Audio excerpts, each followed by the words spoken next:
I had a sign shop in the basement of that, where that sign comes down. It comes down to a point, if you notice. In there, I had a sign shop back in the 30s before I was married.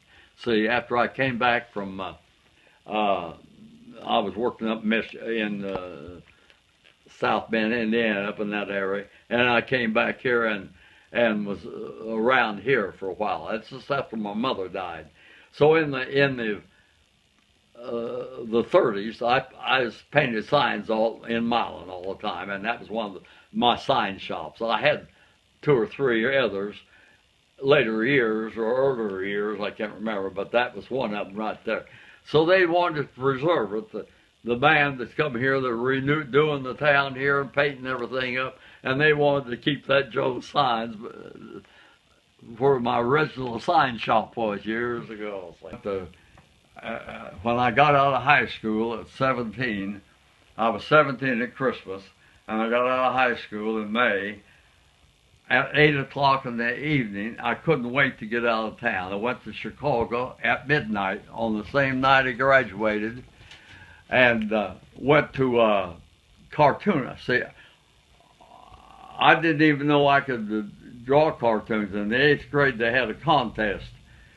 I never drew a thing in my life until the 8th grade, and they had a contest and likeness of George Washington.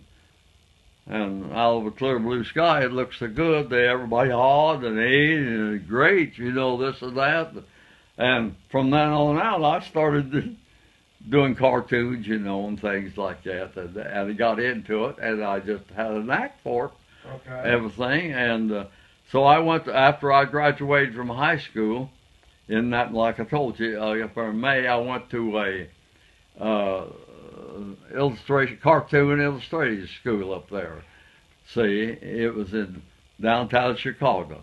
On the east side of the square, the theater, and over here was 2 or 3 clothing stores and a drugstore. All the drugstores had all 4 sides of the square had big signs up there. Doctor's offices up on the windows and stuff like that. That's what I did when I was a kid up till, well, I would like all my life. I went, of course, the Army interfered, and I came back and I traveled around the country painting them. You know, hell, gas tanks and propane tanks and stuff like that. You know, and feed stores and things all over the country. I'd go out and stay a week at a time sometimes doing stuff. That was a little different. and paint those big tanks, you know, and stuff. Elevators up on top, the names of them way up in there. Now that's kind of scary. But it's been a great life. I don't know.